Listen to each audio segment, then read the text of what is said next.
저는 오늘부터 한 7, 8주간 두 달에 거쳐서 룻기를 함께 좀 나누려고 합니다. 룻기는 총 4장으로 구성되어 있는 매우 짧은 책입니다. 85절로 구성됐어요. 다 합치면 85절밖에 안 돼요.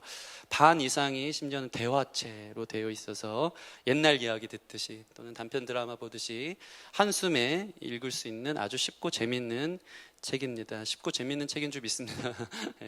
성경이 재밌습니다.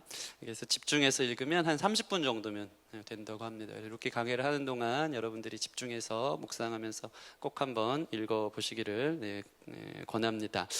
우리는 흔히 룻기 하면 제일 먼저 떠오르는 생각이 누굴까요? 착한 며느리 룻을 떠올립니다. 얼마나 착하냐면 시어머니가 이제 너 살 길 살아 따라오지 마 했는데 어떡합니까? 어머니 하나님이 나의 하나님입니다. 저 끝까지 따라갈게요 하고 그냥 버리고 가도 되는 이 며느리가 정말 어머니로, 시어머니를 어머니로 생각하는 것은 참 은혜 아니고는 불가능한 일이거든요. 어머니로 생각하면서 끝까지 쫓아가는 착한 며느리 룻의 이야기가 나옵니다. 그래서 룻기의 주제가가 있어요. 이 노래입니다. 찬송가 325장인데 예수가 함께 계시니 시험이 오나 겁없네. 이 노래 시험이 오나 겁없네. 웃긴 포인트입니다. 예수가 함께 계시니 시험이 오나 겁없네. 시험이가 겁없어. 룻은 이 시험이가 겁없고 끝까지 자기가 챙기고 따라갔던 룻기의 주제가가 바로 이제 빵빵 터지시는 분들이 있어요. 이런 내용의 주제가가 있죠.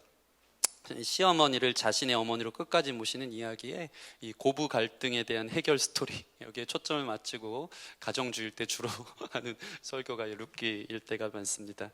그러나 시어머니들은요, 이 룻과 같은 며느리가 어디 없냐 하면서 좀 그런 며느리가 되라 하고 비교할 때 사실 며느리들은 속으로 어떤 생각할까요? 그렇게 따를 만한 시어머니가 돼주세요 라고 얘기하면서 오히려 고부 갈등을 심화시키는 또 말씀이 될 때도 있습니다. 그러나 저와 여러분이 잘 아는 것처럼 룻기는 사실 그 수준 이상의 책입니다. 룻기는 고부 갈등에 관한 말씀이 아닙니다. 룻기는 시어머니 나오미의 집에서 일어나는 이야기인데 나오미의 이름이 처음에는 마라로 시작해요. 그의 이름이 마라라는 것은 슬프다, 쓰다 라는 뜻이거든요. 쓴 인생인데 나중에 다시 자기를 나오미로 부르라 라고 하는 기쁨으로 바뀌어지는 대인생의 역전 스토리가 바로 이 룻기입니다. 슬픔으로 시작했던, 완전히 절망으로 시작했던 한 가정에서 하나님께서 그 가정을 기쁨으로 회복시키는 놀라운 반전의 이야기가 이 룻기의 주제가 됩니다. 우리의 삶이 슬픔이 있다면 여러분 삶을, 슬픔을 하나님께서 기쁨으로 바꾸실 것을 여러분 기대하시기를 바랍니다. 특별히 룻기에는요, 여호와 하나님이 직접적으로 개입하거나 등장하지 않아요. 물론 사람들의 이 등장한 인물들의 말 속에 여호와 하나님이 그렇게 하셨다, 여호와 하나님을 이야기하지만 직접적으로 하나님이 나타나시지는 않습니다. 그런데 하나님이 직접적으로 나타나지 않았지만 하나님이 나타난 것과 같은 역사들이 계속해서 일어나요. 누굴 통해서? 사람을 통해서. 하나님을 잘 섬기는 사람들이 하나님께 받은 은혜를 다른 사람들에게 헤세드라 그래요. 선대해요. 계속 인애와 자비를 베풀어요.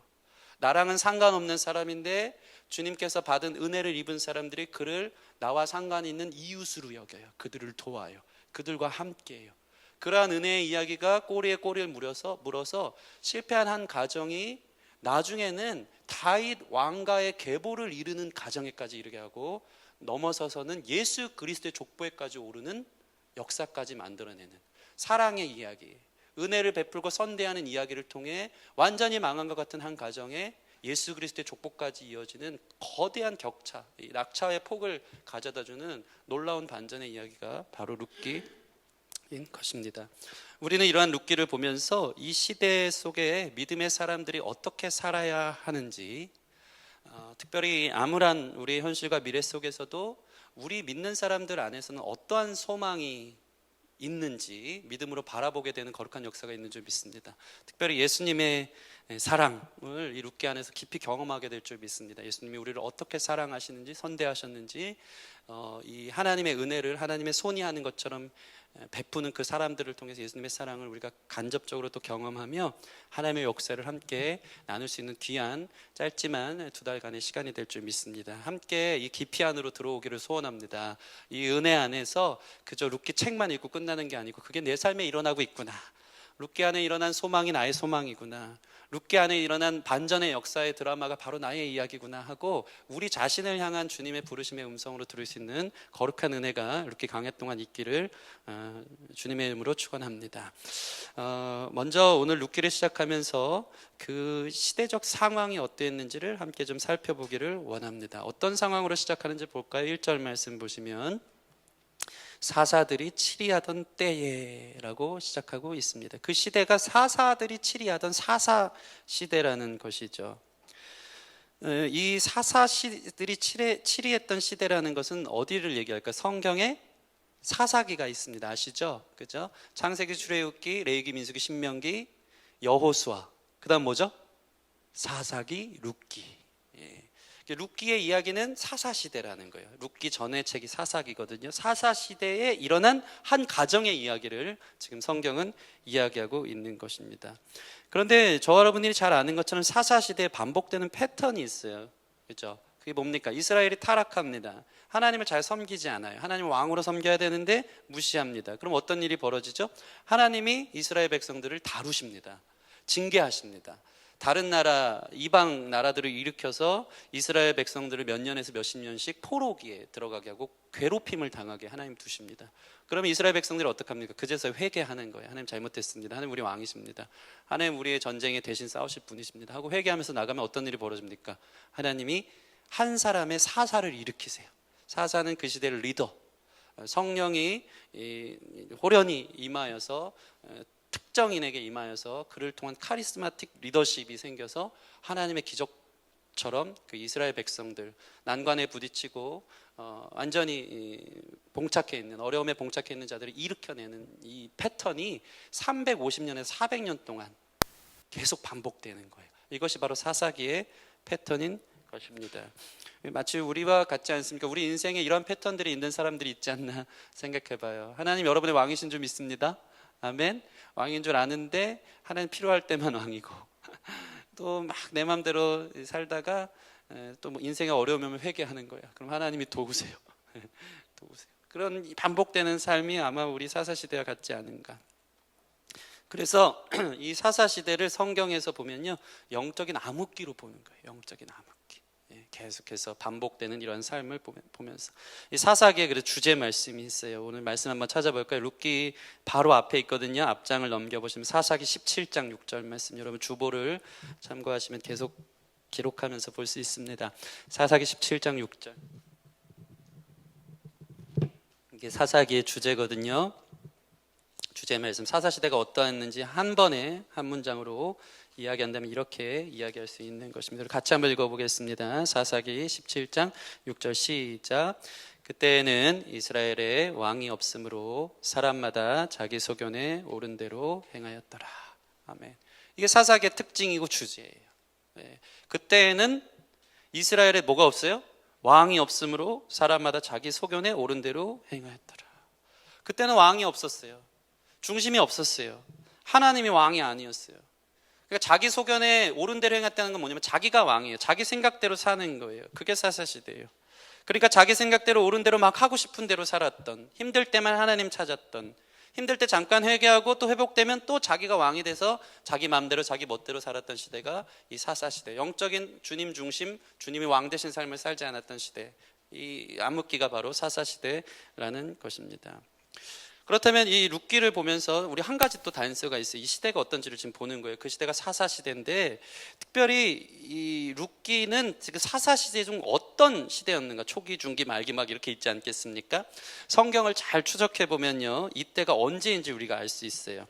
그것은 뭐냐면 룻기를 보다 보면요 룻기의 남편이 되어지는 보아스가 등장합니다. 이 보아스가 어디에 등장하냐면요 마태복음에 예수님 족보에 등장하거든요. 그것을 보면서 이 룻기가 사사시대긴 했는데 어떤 위치에 있는지를 우리가 찾아볼 수 있습니다. 우리 마태복음 1장 5절 말씀 한번 찾아볼까요? 오늘 말씀 딱 붙잡아 놓고 마태복음 1장 5절 말씀,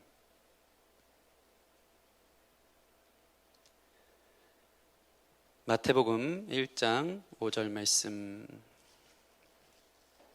같이 읽겠습니다. 신약성경 제일 처음에 있죠. 마태복음 1장 5장 시작. 살몬은 라합에게서 보아스를 낳고 보아스는 룻에게서 오벳을 낳고 오벳은 이새를 낳고, 이새에서 다윗 왕이 나오거든요.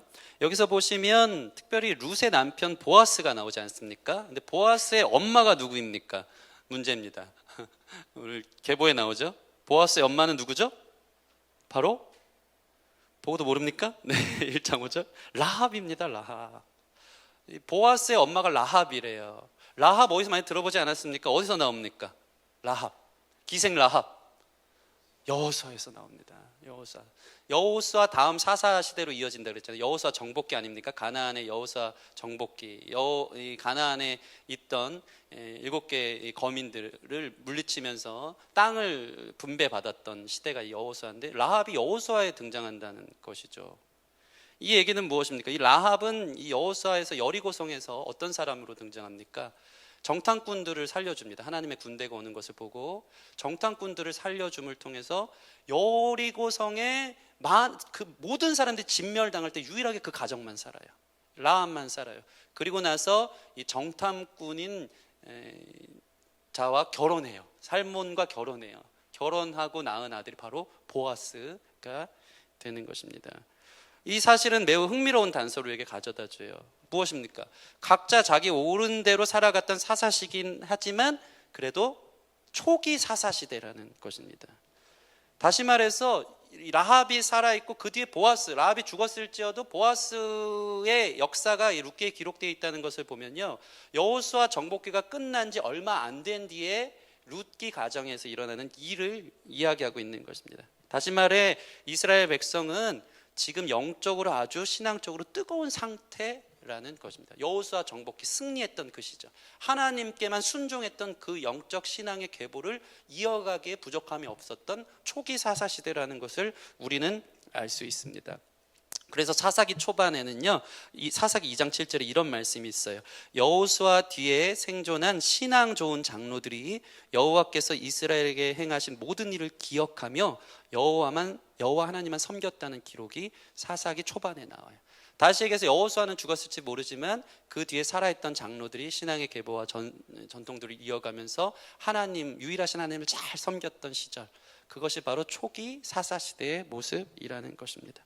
그러니까 우리가 딱 진단을 해야 되는 거예요. 타락한 사사시대가 아닌 그래도 여호와 하나님을 잘 섬기는 배경이 있는 가정들이 남아있었던 시대라는 것입니다.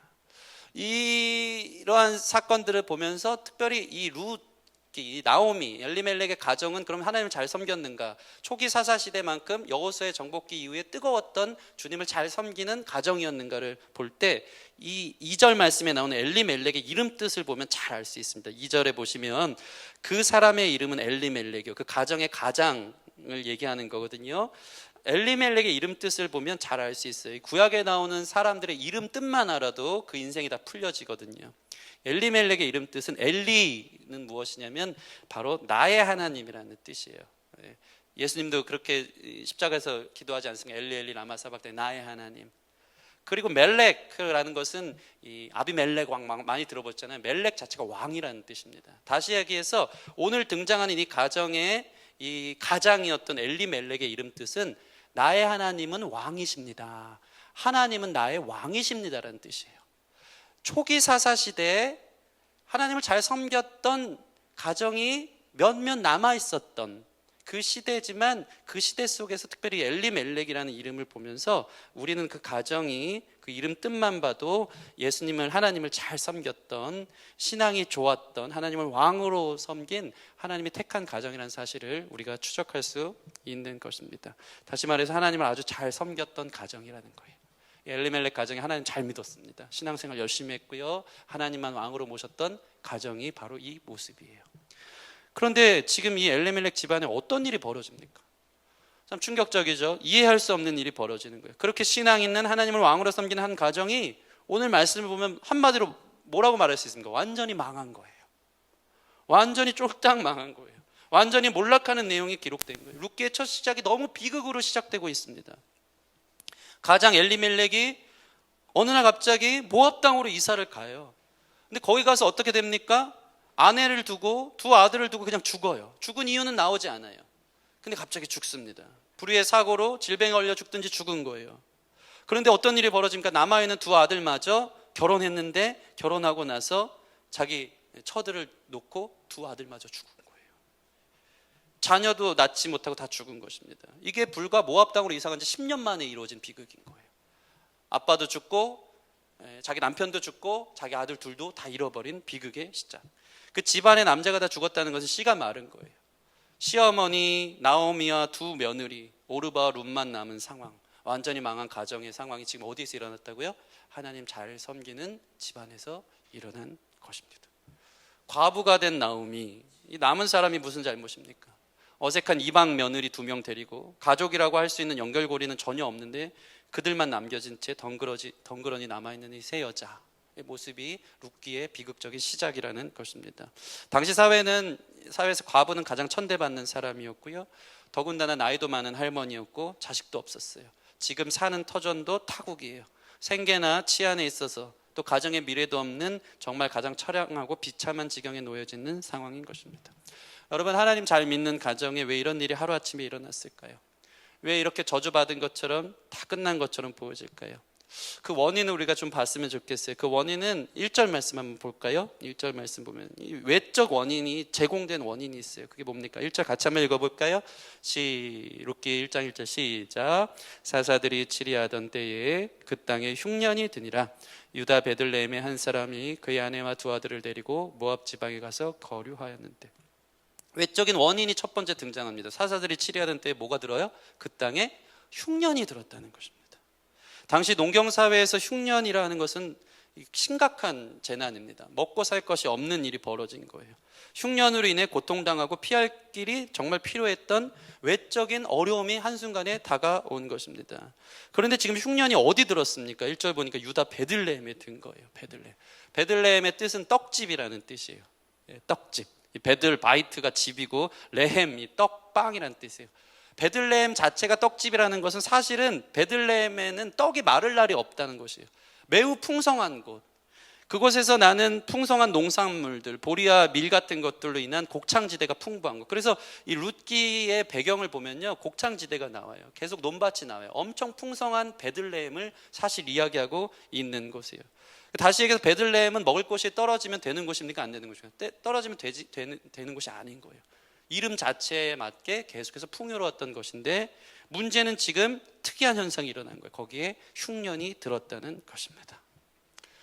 여러분, 비단 이 베들레헴에만 이런 일들이 있을까요? 우리도 이 세상을 살다 보면 참 하나님 잘 섬기고 계속 은혜와 하나님의 인도하심과 놀라운 축복들만 있어야 될 것 같은 가정인데, 베들레헴 같이 떡이 마르면 안 될 것 같은 일들이 있어야 되는 것 같은데, 어느 날 아침에 갑자기 흉년이 드는 것들을 볼 때가 있는 것입니다. 하나님 잘 섬기는 집안인데 어느 순간 불의의 사고로 가족들을 잃는다든가, 잘 되던 사업이 문제가 생겨서 한순간 몰락하는 일들이 있을 때가 있고, 갑자기 건강에 적신호가 생겨서 인생의 브레이크가 걸리든가, 도무지 이해할 수 없는 인생의 흉년이 일어난다는 것입니다.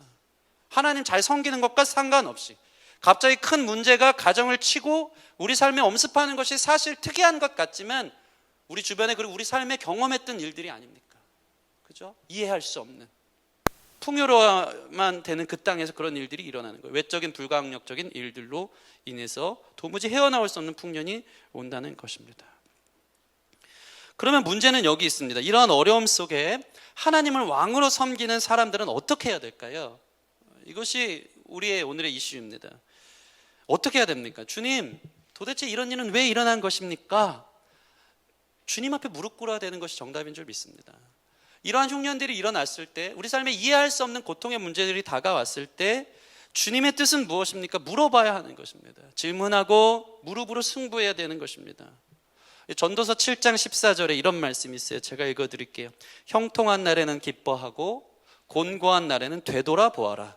이 두 가지를 하나님이 병행하게 하사 사람이 그 장래일을 능히 헤아려 알지 못하게 하였느니라. 형통한 날에는 어떻게 하라고요? 기뻐하시기 바랍니다. 근데 곤고한 날에는 어떻게 하라고요? 뒤돌아보아라. 장래를 헤아릴 수 없도록 하나님이 우리 가운데 형통할 때도 있고 곤고할 때도 있고 병행해서 주신다는 거예요. 그러면 그 이유는 무엇일까요? 매일같이 주님을 의지하라는 뜻인 줄 믿습니다. 미래를 알 수 없기 때문에 매일같이 주님을 의지하는 것이 우리의 복이고 그것이 신자들의 삶이라는 거예요. 여러분, 공고한 날이 올 때, 갑자기 인생의 흉년이 올 때 어떻게 해야 되는 것이 정답입니까? 주님 의지해야 되는 것입니다. 주님 앞에 기도하는 게 정답이에요. 하나님 믿는 사람 안에서도 풍년만 있어야 되는 그 상황 속에서도 갑자기 이러한 어려움들이 다가온다면 그것은 하나님이 장래일을 헤아리지 못하게 하셔서 우리로 하여금 우리 자신을 되돌아보고 하나님만 의지하게 하라는 사인인 줄 믿습니다. 그래서 고난은 항상 하는 얘기지만 하나님의 음성이 크게 들려오는 확성기와 같다고 합니다. 확성기. 여러분 삶에 고난이 옵니까? 갑자기 예기치 못했던 고통이 찾아올 때가 있고 내 계획과는 달랐던 너무 어려운 일들이 우리 삶의 두려움으로 엄습하고 미래가 너무나도 막연하고 계속 갈수록 점점 다운되고 되지 않는 일들이 일어납니까? 여러분 인생에 흉년이 왔습니까? 그때 신자들이 해야 될 게 있어요. 그것은 바로 도망치는 게 아니라, 아니면 어떻게든 되겠지 하고 낙관하면서 모른 척하고 살아가는 것이 아니라 하나님 앞에 자기 자신을 되돌아보는 시간을 갖는 것이 바로 신자들의 정답인 줄 믿습니다. 여러분 힘들 때 주님을 찾으실 때 사실 그 위기는 기회가 되고, 힘들 때 주님 앞에 나올 때 주님의 귀한 음성들이 우리의 삶을 다시 한번 세워가는 것들을 경험하게 될 줄 믿습니다. 여러분 우리 삶에 이러한 일들, 하나님이 강제로 브레이크가 걸었다면 여러분 하나님이 우리에게 하실 말씀이 있다는 것을 꼭 기억하시기 바랍니다. 삶의 위기에서 하나님 앞에 서시는 저와 여러분들이 되어지기를 소원합니다. 근데 문제는 무엇입니까?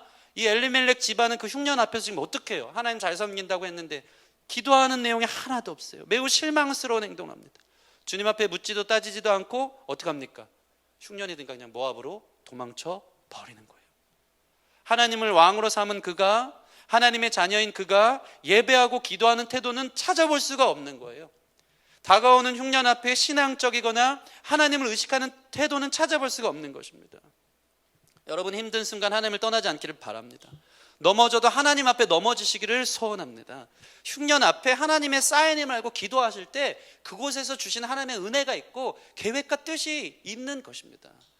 우리를 하나님께서 깨끗하고 거룩해 하시려고 빚어가는 과정이라는 사실을 기억할 때 우리 인생의 수많은 해답에 대한, 인생의 문제에 대한 해석은 하나님 앞에 무릎 꿇을 때 발견할 수 있는 것이기에, 무슨 일이지 잠깐 피해가면 되겠구나, 잠깐 덮어두면 되겠구나 하면서 이 문제들을 직면하지 않고 회피하고 피하고 어떻게든 되겠지 하고 신앙 없는 태도로 나아가는 자들이 되어지지 않기를 소원합니다. 지금 엘리멜렉 가정은 너무 쉽게 가족들 데리고 약속의 땅을 떠나 모압 지방으로 간 거예요. 너무 심플해요. 그냥 피해버려요. 어떻게든 되겠지.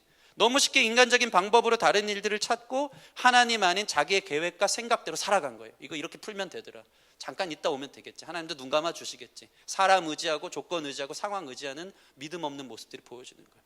여러분 믿는다는 게 뭡니까? 하나님 의지하는 것입니다. 여러분의 미래를, 여러분의 삶의 문제를 하나님께 맡겨드리고 기도하면서 의지하는 것, 그것이 신앙인 것입니다. 신앙의 태도를 어디서 찾아볼 수 있을까요? 그래서 진짜 신자는요, 문제 앞에서 진짜 신자인지 아닌지가 증명이 돼요. 좋을 때는 다 좋은 신자 같아요. 그렇지 않습니까? 잘 되면 하나님께 감사할 수 있고요, 예배도 잘 드려요. 근데 수많은 신자들이 언제 나약함과 연약함들이 폭로됩니까? 어려움이 올 때, 힘든 일이 올 때, 인생의 흉년이 올 때 하나님 앞에 시험 들었다고 그냥 떠나버려요. 하나님의 뜻이 어디 있는지 모르고 인생의 실태래처럼 묶인 문제를 자기 혼자 풀겠다고 교만한 가운데 자기 혼자 끙끙 앓고 있는 모습들을 봐요. 여러분 문제 앞에 진짜 신앙의 진가가 드러나는 줄 믿습니다. 문제 앞에 하나님 앞에 겸손함을 엎드리는 자가 진짜 신앙이 있는 사람이에요. 그 사람이 바로 의지하는 사람인 줄 믿습니다. 너무 쉽게 인간적인 방법으로 다른 일을 찾았던 이 아비멜렉의 이 가정, 엘리멜렉의 가정 가운데 어떤 일이 벌어집니까? 10년 만에 더 큰 가정의 문제가 일어나는 것입니다. 흉년이 문제가 아니라 흉년에 왔을 때 대처하는 그의 태도가 문제였던 거예요. 여러분 인생에 살다 보면 여러 가지 풍파들이 오더라고요. 저희 가정도 보면 인생이 생각보다 짧은 것 같은데 길어요. 수만 가지 풍파들이 와요. 예수님 잘 믿는 가정에서도 어려움들이 온다는 것입니다. 생각지도 못했던 실패들, 어려움들, 사람들에게 사기를 맞고 여러 가지 내 계획과는 달랐던 비참한 현상 가운데 우리 자신이 내몰아칠 때가 있다라는 것입니다. 그런데 가만 한번 돌아보세요. 그 흉년에 우리는 어떻게 대했는가? 모든 것을 스텝을 끊고, 여러분 시편 23편 보면 이런 말씀이 있어요. 그가 나를 푸른 초장에 누이시며 할 때, 누이시며라는 것이 하나님의 강력한 다리를 걸어서 넘어뜨리는 의미의 He legs me down 이라는 뜻이 나와요. 그건 뭐냐면 가끔씩 하나님이 잘 나가는 것 같은데 너 그거 아니야 하고 잠깐 쉬어. 너 자신을 돌아봐. 공고한 날에 너 자신을 돌아봐. 회개해. 뭐가 잘못됐는지. 너에게 주는 복이 사실은 나중에 독이 될 수 있는 것인데 너 그게 잘 되는 것처럼 네 계획대로 살아가는구나. 젊었을 때 자기 힘 의지하고 그게 전부인 것처럼 가던 사람들을 갑자기 눕힐 때가 있어요. 브레이크 거는 거예요. 그럼 어떡합니까? 인생의 흉년이 올 때 하나님 왜 저를 눕히십니까? 잠깐 쉬어가라는 거예요. 너 제대로 가고 있는 거 맞아? 그것보다 중요한 게 뭐야? 너 나를 믿는 사람이니? 하나님을 나를 의지하는 사람이니? 주님이 물어보시는 거예요. 그런데 가만 보면 계속 악순환이 될 때가 있는 거예요. 인생에 딱 브레이크를 거는 이 흉년이 온단 말이죠. 반드시 와요. 다 와요, 다. 두려움 가운데 있는 사람이든 믿음으로 잘 사는 사람이든 온다는 것입니다. 인생에 하나님이 그걸 병행하셨어요. 그럼 거기서 하나님 의지하고 완전히 나를 내려놓고 주님 앞에 기도하는 사람이라기보다는 다른 방법들 찾고 어떻게 이제 꼼수를 쓰는 거예요. 그러면 계속 악순환, 더 안 좋아져요. 더 교만해져요. 어떻게 되겠지? 그 과정이 지금 한 예수님 잘 섬기는 가정 가운데 일어나는 결과라는 것입니다. 여러분 단순하시기 바랍니다. 흉년이 들 때 주님 앞에 무릎 꿇으시는 저와 여러분들이 되었으면 좋겠습니다. 안 그러면 인생 허탄하게 방황하는 거예요. 계속 방황하는 거예요. 하나님 찾으시는 저와 여러분들이 되어지기를 소원합니다. 흉년 앞에 주님께 서면 위기가 기회가 되지만 흉년을 인간적인 방법으로 피하면 더 해가 되는 것을 말씀은 이야기하고 있는 거예요. 여러분 인생의 흉년이 찾아올 때 어떻게 내게 이럴 수 있냐고 하나님 원망하고 그냥 떠나는 사람들 되지 않기를 바랍니다. 하나님의 기회와 뜻이 있는 줄 믿습니다. 또는 그냥 내 죄 때문에 그렇다면 죄책감과 정죄감에 쌓이는 다른 그런 인간적 교만이 없길 바랍니다. 여러분이 뭔데 여러분 정죄감, 죄책감 값을 여러분이 그것을 해결하려고 그래요. 죄 때문에 그런 일이 설령 벌어졌을지라도 그 죄를 해결하시는 분은 우리 예수님인 줄 믿으시기 바랍니다. 죄값 스스로 눌려서 치르지 마세요. 그렇게 우둔하게 혼자 나는 이 모양 이 꼴로 살아도 돼 하면서 열등감 속에 눌림 속에 자기 스스로 죄의 쓴 잔을 마셔가면서 고통의 잔을 사용하는 것도 사실은 교만인 거예요. 흉년이 왔는데 여러분 죄 때문이라도 그때라도 주님 앞에 엎드릴 때 하나님이 그 모든 것을 회복하시는 거예요. 왜 흉년 왔는데 그게 내 죄인 것처럼 자기가 감당하는 교만 가운데 마치 가룟 유다처럼 이 죄는 내가 지고 갑니다 하면서 인생을 그렇게 망가뜨립니까? 그러지 않기를 바랍니다. 또는 흉년이 계속 오는데 계속 영적으로 둔감한 채 묻어두는 게 괜찮겠지 뭐 이럴 수 있지 하는 거예요. 그런 사람들이 일이 더 크게 되는 거예요. 더 문제가 일어나는 거예요. 영적으로 상황적으로 막 적신호가 들어오는 걸 느낄 때 여러분 하나님이 기도하라는 사인인 줄 믿습니다. 우리 영혼 가운데 성령께서 마음으로 계속 말씀하시는데 바쁘다는 이유로 묻어두고 잠시 세상의 즐거운 일들로 잠깐씩 잊어버리고 대수롭지 않게 여긴다면 우리의 인생은 더 나빠지고 악해질 수 있다는 것입니다. 하나님의 사람들이 인생의 위기가 찾아올 때 세상적인 방법대로 살아가기만 한다면 그런 사람의 인생은 망하는 거예요. 그 넓고 쉬운 길은 사실 반드시 망하는 길이 될 수 있고 죽음을 향해 가는 길이라는 것을 우리는 기억해야 돼요. 좋게 포장해서 성경은 얘기하지 않아요. 예수님 잘 믿는 백성이어도 가정이어도 초기 사사시대에 엘리멜렉 가정이어도 그들이 한순간 이렇게 심각한 흉년 속에서 절망 가운데 치닫을 수 있다는 것을 성경은 이야기하고 있는 것입니다. 이 말씀을 교훈 삼아 여러분의 흉년 속에서 주님 앞에 의지할 수 있는 저 여러분들이 되기를 소원합니다. 이 비참한 이 시작이 바로 룻기의 서막입니다. 참 암울합니다. 전혀 가망 없어 보입니다. 그런데 놀라운 은혜가 오늘 말씀 가운데 있는데 이것이 오늘 말씀의 주제인 줄 믿습니다. 그것은 무엇입니까? 그럼에도 불구하고, 따라해 보겠습니다. 그럼에도 불구하고. 여러분 하나님 말씀 안에, 하나님이 붙드신 가정 안에 하나님의 은혜는 그럼에도 불구하고 남아있는 것을 믿으시기 바랍니다. 여러분 보세요. 룻기의 서론은 매우 암울합니다. 계속해서 절망적인 상태에 맨 밑바닥을 치는 이야기로 시작해요. 그러면 이후에 이뤄지는 모든 내용은 절망의 이야기일까요? 그렇지 않습니다. 그냥 망해서 끝나는 이야기가 아니라 어떻게든 이 이야기가 풀려져야 되는 이 실마리가 우리 가운데 제공되고 있어요. 그 단서가 한 가지 나옵니다. 그게 무엇입니까? 5절 말씀 같이 해보겠습니다. 5절 말씀 시작. 말론과 기륜 두 사람이 다 죽고 그 여인은 두 아들과 남편 뒤에 남았더라. 따라해 보겠습니다. 남았더라. 여러분이 남았더라라는 것은 히브리어로 샤르인데 이 부풀다라는 뜻이 있더라고요. 지금 남은 것 하나 없는 가정 아닙니까? 시어머니 자기 자신 나오미 하나 남았고 하나 쓸데없는 이방 여인 며느리 룻과 오르바 둘만 남았는데, 인간적으로 볼 때는 완전히 망한 가족인데 완전히 말라버렸는데, 이 가루 부르면 먼지밖에 날 것밖에 없는 가루밖에 남지 않은 가정인데, 성경은 오늘 이 샤르란 단어를 쓰면서 가루가 부풀어 오를 것이다. 다시 한번 그 모든 이 절망의 상황이 누룩처럼 커질 것이다. 일어날 여지가 아직 남았다는 것을 암시하고 있는 것입니다. 여러분, 사실 홀로 남은 이 나오미 또 두 며느리는 사실 남이에요. 그냥 짐 같은 존재일 수 있어요. 그러니 나오미에게는 자기 며느리 둘만 남았다는 것이 사실 더 비극일 수 있어요. 차라리 같이 죽었으면 속편한 얘기로 들리는 거예요. 근데 성경은 무엇을 말합니까? 나오미 자신을 남겨두고 그리고 룻과 오르바 며느리를 남겨두었다는 것으로 룻기를 시작하고 있는 것입니다. 나오미가 남았더라. 아직 끝나지 않았다는 이야기인 줄 믿습니다. 나오미도 모르는 하나님의 오묘한 섭리와 역전의 이야기가 이제 시작되는 여지를 주고 있는 것입니다. 끝이 보이지도 않는 완전 바닥을 치는 어두운 터널 가운데 있는데 그것이 끝이 아니라는 거예요. 여러분 보세요. 여러분 삶의 바닥을 경험합니까? 그게 은혜인 줄 믿습니다. 제가 예전에 이야기를 들었는데 참 감동을 받았어요. 바닥에 있는 게 은혜예요. 바닥이 없으면 어떻게 될까요? 계속 떨어지는 거예요. 바닥에 있으면 어떻게 될까요? 대신 바닥에 있으면 튕겨 올라갈 일이 남아있는 거예요. 여러분 인생에 높은 데서 떨어지는 바닥이 있다면 이제 다시 올라갈 일이 남아있는 것입니다. 그것이 바로 하나님의 은혜라는 것입니다. 이것이 저와 여러분의 삶인 줄 믿습니다. 우리의 삶이 아직 끝나지 않았다는 것입니다. 혹시 우리 가운데 오늘 말씀을 들으면서 상한 마음이 가득하고 인생의 후회가 막심하고 삶은 점점 더 어려워지고 소망이 있기는커녕 절망 가운데 치닫는 우리의 상황들이 있다면 오늘 이 말씀이 주님의 음성으로 들려지기를 소원합니다. 주님이 말씀하십니다. 남았더라. 아직 남아있다. 아직 괜찮다. 내가 있다. 주님이 말씀하시는 사실을 들으시기를 바랍니다. 괜찮습니다. 여러분 삶에 남은 은혜가 있는 줄 믿으시길 바랍니다. 여러분 삶에 소망이 남아있습니다. 기회가 남아있습니다. 주님이 남아있고 미량과 같이 비춰지는 한 줄기 빛이 여전히 남아있는 줄 믿으시기 바랍니다. 여러분, 그래서 하나님 믿는 사람은요, 넘어질 수 있으나 아주 엎드려지지 않음은 주께서 우리와 함께 하시기 때문인 것을 믿으시기 바랍니다. 우리 옆 사람 보면서 이렇게 좀 격려하십시오. 아직 남아있습니다.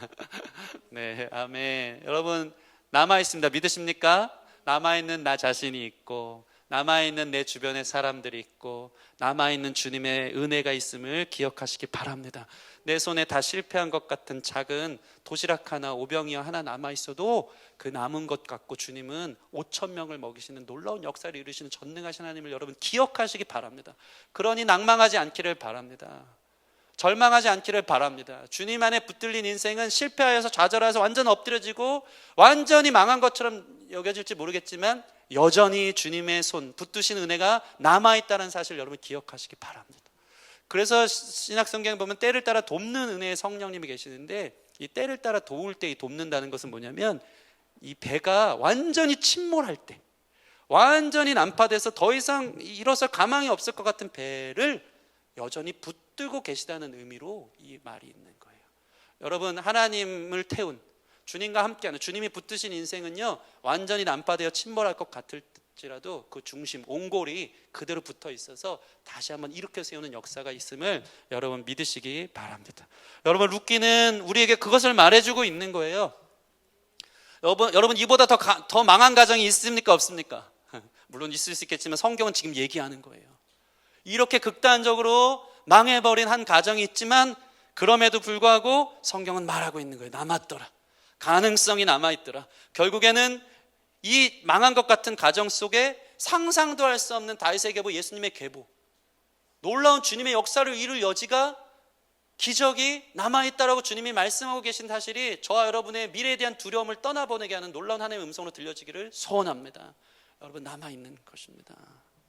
완전히 실패한 것 같은 삶일지라도 남아있고 도무지 가망 없는 사람이 여러분 주변에 있다면 그 사람 안에도 주님의 남은 은혜가 있음을 믿고 기도하고 선포하실 때 하나님의 은혜가 여러분의 가정 가운데 주변 상황 가운데 나타나는 것을 이제 시작되는 것을 보게 될 줄 믿습니다.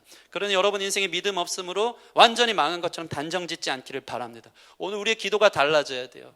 내 인생은 끝났어요. 하나님 점점 안 좋아질 거예요. 보세요.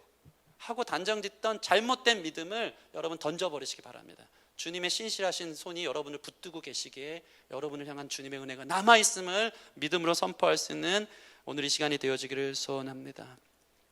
설령 아무것도 보이지 않더라도 제가 가만히 생각해 보니까 남아있는 한 가지가 있어요. 이것이 여러분의 또 위로가 됐으면 좋겠습니다. 그것은 무엇일까요? 바로 지금 이 자리에서 들려오는 말씀이 여러분께 남아있는 은혜인 줄 믿습니다. 이 말씀을 여러분에게 들려줬다는 것 자체가 여러분에게 주님의 행하실 일이 남아있다는 것을 기억하시기 바랍니다. 여러분, 예배는 무엇입니까?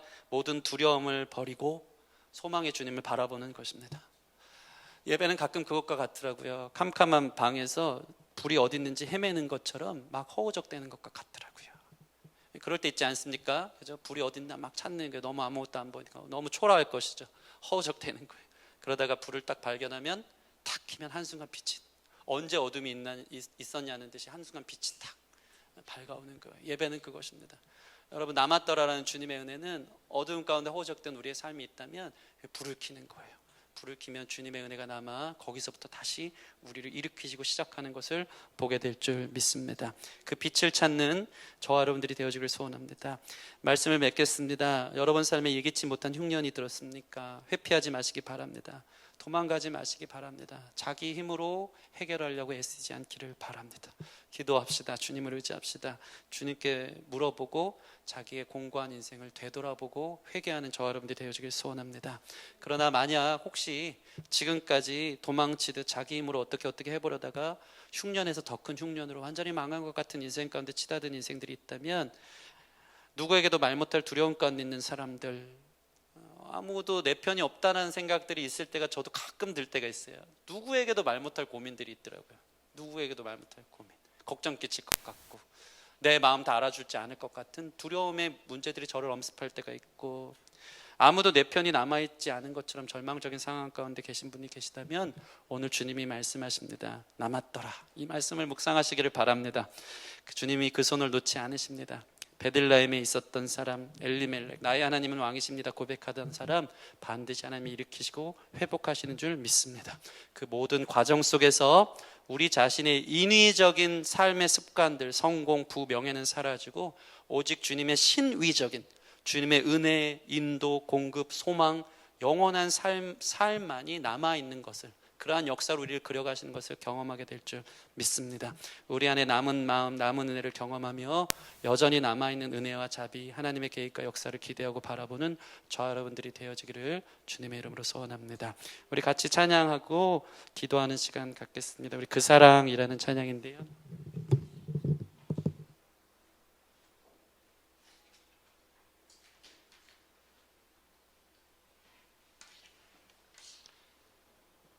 아버지의 사랑이 우리 가운데 남아있는 줄 믿습니다. 상황 갈 때 꺾지 않으시고 꺼져가는 불 끄지 않으시는 주님의 사랑이 저와 여러분의 사랑임을 믿음으로 고백하며 그네 앞에 나아가시고 같이 기도하는 시간 갖겠습니다. 아버지 사랑 내가 노래해, 아버지 은혜 내가 노래해, 그 사랑 변함없으신, 거짓 없으신, 성실하신 그 사랑, 상한 갈 때 꺾지 않으시는, 꺼져가는 등불 끄지 않는 그 사랑 변함없으신, 거짓 없으신, 성실하신 그 사랑, 사랑, 그 사랑, 날 위해 죽으신, 날 위해 다시 사신 예수 그리스도, 다시 오실 그 사랑, 죽음도 생명도 천사도 하늘의 어떤 권세도 끊을 수 없는 영원한 그 사랑 예수.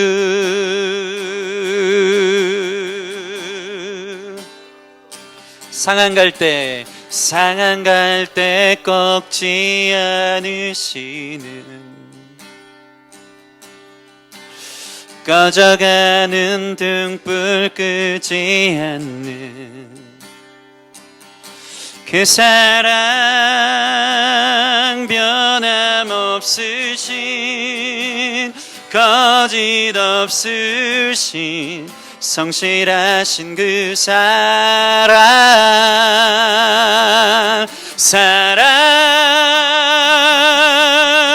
그 사랑,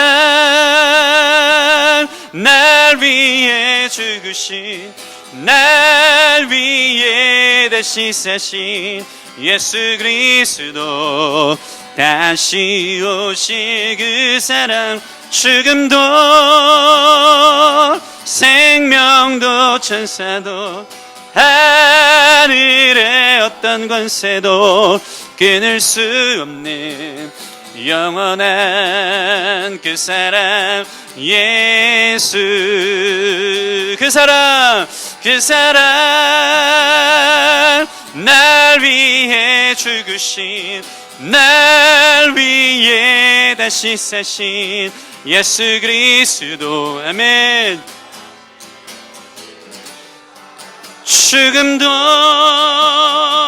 생명도 천사도 하늘의 어떤 권세도 끊을 수 없는 영원한 그 사랑 예수. 우리 같이 기도합시다. 오늘 주님이 우리에게 말씀하십니다. 남았더라, 은혜가 남았더라. 상한 갈 때 주님 꺾지 않으신다고 주님 말씀하십니다. 난 너를 결코 꺾지 않을 거야. 내다 버리지 않을 거야. 너를 내가 붙들어 줄 거야. 절망 가운데 치닫고 미래에 대한 두려움 가운데 점점 되어지지 않는 일들로 인해서 두려움과 낭만 가운데 있는 자들 향해 주님 말씀하십니다. 나는 꺼져가는 등불을 끄지 않아 오히려 살리시는 분인 줄 믿습니다. 인생의 모진 바람과 흉년이 온 자들, 우리 자신을 되돌아보고 우리 자신을 온전케 하고 세우시는 주님을 바라보게 하시고, 특별히 또한 기도할 때 우리 주변의 상황 속에 도무지 가능성이 없어 보이는, 더 이상 나아질 것 같지 않은 절망 가운데 있는 상황들 있다면 아직 남았더라. 주께서 행하시는 놀라운 은혜와 사랑과 기회와 역사들이 남았더라. 이 말씀을 선포하며 우리 자신의 삶과 미래, 우리 가정, 교회 가운데 선포하며 이 시간 좀 기도하며 나아갔으면 좋겠습니다.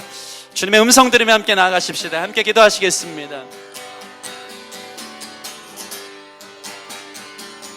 아멘. 모든 두려움, 불신앙이 떠나갈지어다. 신실하신 주님의 사랑이 우리를 안아주시고 우리를 에워싸 보호하시는 것을 보게 될 줄 믿습니다. 흉년 가운데, 예 주님, 인생의 고난 가운데, 어둠 가운데, 그런 뒤에는 태양이 비쳐 우리 가운데 주님의 역사 일들을 보여주시려고 일하신 줄 믿사오니, 주님 우리의 삶의 왕이십니다. 주님만 섬기기로 작정한 우리 가정 가운데 주님의 붙드심의 역사로 남아있는 애들을 경험할 수 있도록 인도하시길 원합니다. 도와주십시오. 세를 행하여 주십시오.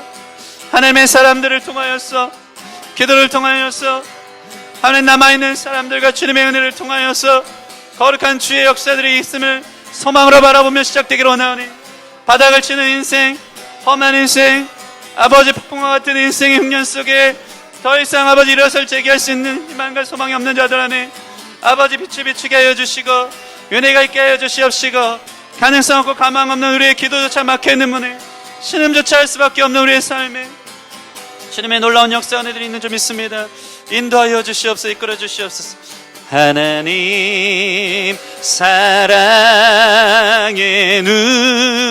눈으로 너를 어느 때나 바라보시고, 하나님 인자한 귀로서 언제나 너에게 기울이시니 어둠에 밝은 빛을 비춰주 너의 작은 신음에도 아멘 신음에도 응답하시니 너는 어느 곳에 있든지 주를 향하고 주만 바라볼지라 하나님 사랑의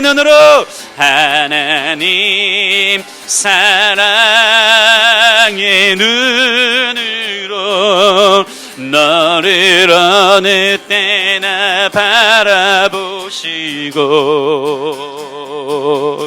하나님 인자 한기로서 언제나 너에게 기울이시니 어둠에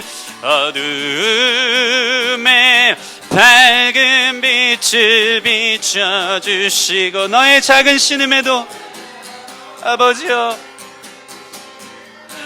응답하시니 할렐루야 너는 어느 곳에 있든지 주를 향하고 주만 바라볼지라 하나님 신앙은 바라봄입니다. 신앙은 방향입니다. 내 인생의 절망으로 치닫다가도 주님을 바라봐 주님을 향해 우리의 삶을 유턴하고 다시 한번 방향을 바꾸면 그곳에 여전히 남아있는 주님의 은혜를 경험하게 될 줄 믿습니다. 나 혼자 살아가는 것 같았으나 나와 함께 하시는 주님, 내가 붙잡을 주님 여전히 내 손 놓지 않고 붙들고 계시고 우리의 작은 신음에도 응답하시는 주님이 계심을 보는 줄 믿사오니 오늘 예배를 통해서 절망 가운데 가능성 없는 상황 가운데 안 되겠지 망했지 도무지 일어날 수 없는 일이라 하고 믿음 없는 모습으로 나아갔던 자들이 있다면 오늘 이 말씀을 통해 다시 한번 주님을 바라볼 수 있는 믿음 허락하여 주셔서 전능하신 주님의 역사가 이제 새해를 이루시는 것을 볼 수 있도록 인도하여 주시옵소서. 다시 기도가 회복되게 하여 주시고 다시 주님을 향한 소망이 회복되게 하여 주시고 그 모든 일들 속에 아버지 우리 자신의 삶을 포기하지 않고 주님이 우리를 붙드시고 포기하지 않으셨는데 왜 포기합니까? 되어지지 않는 문제, 기도도 하지 않았던 수많은 문제들을 향해 다시 한번 시작할 수 있도록 이끌어 주사 실타래처럼 얽혀버린 우리 인생의 실마리가 하나님 관계 안에서 회복되어질 수 있도록 보여주시고 그 문제만 해결되면 되는 줄 알았는데 사실은 이 모든 일들 속에서 하나님이 나를 빚으시고 변화시키시고 거룩하게 하시고 하나님만 사랑해야 하는 놀라운 하나님의 축복과 과정이었다는 것을 발견할 수 있는 믿음의 눈이 떠주는 거룩한 역사 보게 하여 주시옵소서. 이렇게 강해를 시작하며 은혜가 남았음을 늘 기억하며 소망을 바라보고 주께서 우리 안에 어떤 일을 이루시는지 또 우리가 그 주님의 손길이 되어지를 원하는 마음으로 시작하오니 열매 맺게 하여 주시옵시고 그러한 결과가 열매가 우리 삶 가운데 나타날 수 있도록 인도하여 주시옵소서. 우리 가운데 역사하시고 인도하신 주님께 감사드리며 예수님 이름으로 기도합니다. 아멘.